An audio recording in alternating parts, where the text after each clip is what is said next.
The doorbell rang exactly 1 year to the day after I buried my best friend, and when I opened the door, his widow was standing there with a sealed envelope shaking in her hands, saying words that made my blood run cold. "I need to tell you what he asked of me. I should have told you months ago, but I was too afraid of what it would do to you. My name is Thomas, and my best friend Ray had been the closest thing I had to a brother since we were 14 years old, riding bikes to the same middle school, standing up as each other's best man, raising our kids 2 houses apart. When the cancer took him at 38, I thought I understood grief.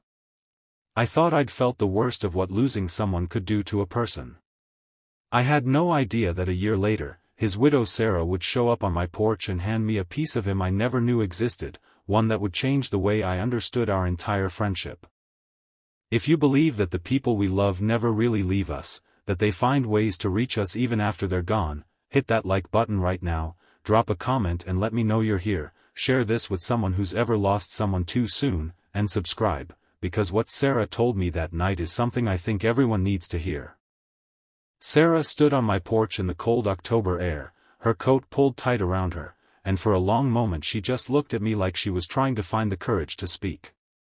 I invited her in, made 2 cups of tea neither of us touched, and sat across from her in my living room while she turned that envelope over and over in her hands without opening it.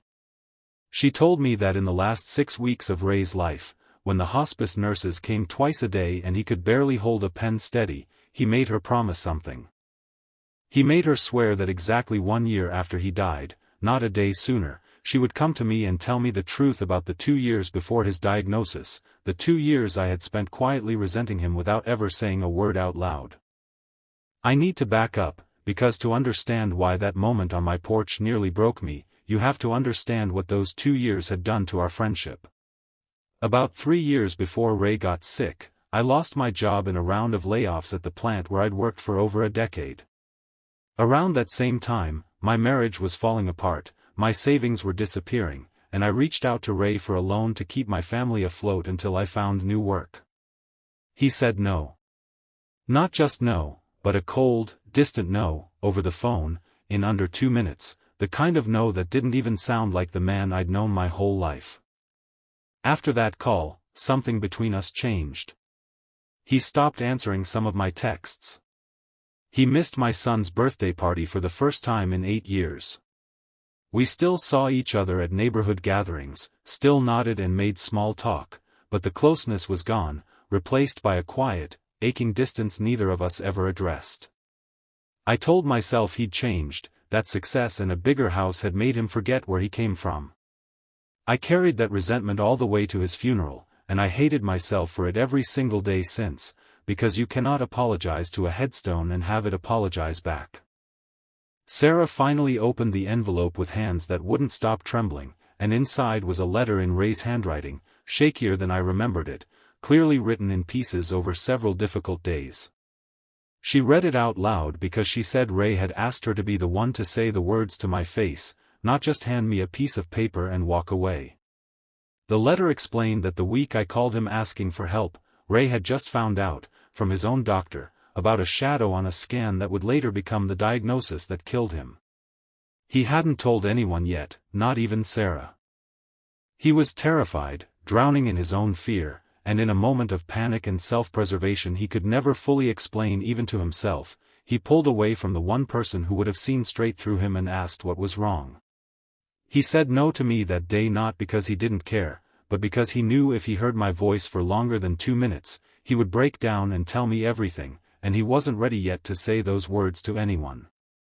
Over the next 2 years, as his diagnosis became real and treatment began and the disease took more of him each month, Ray told Sarah he thought about calling me constantly. He wanted to apologize, wanted to explain, wanted his best friend back in the years he had left. But shame is a strange, stubborn thing, and the longer he waited, the harder it became to find the words, until eventually he convinced himself that the kindest thing he could do was let me be angry at him rather than let me watch him die too. He thought my anger would somehow hurt less than my grief, and he was wrong, but by the time he realized how wrong, he was too sick to fix it himself. The letter didn't stop there. Sarah told me that in his final weeks, when he could still speak but barely, Ray asked her to do something else, something that had taken her a full year to work up the courage to follow through on.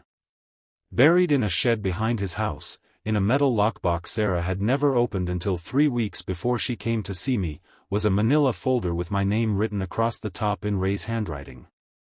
Inside that folder was every bit of the money he never gave me as a loan, quietly saved and set aside from the very week I'd asked for it, along with paperwork for a life insurance policy Ray had taken out years earlier and never mentioned, one where he'd secretly listed my son as a partial beneficiary for his college education, dated from before either of us knew he was sick.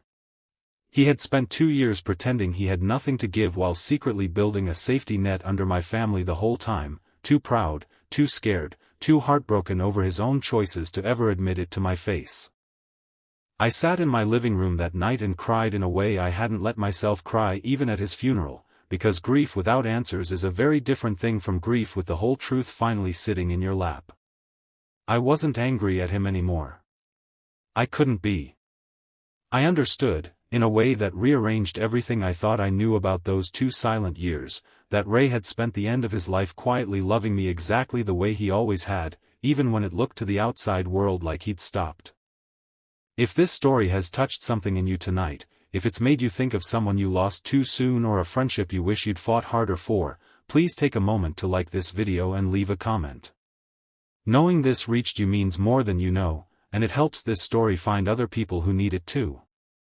Sarah and I sat together for hours that night going through the rest of what Ray had left behind, old photographs, ticket stubs from concerts we'd gone to as kids, a handwritten list of memories he wanted her to make sure I knew he still carried with him, even during the 2 years I thought he'd forgotten me completely.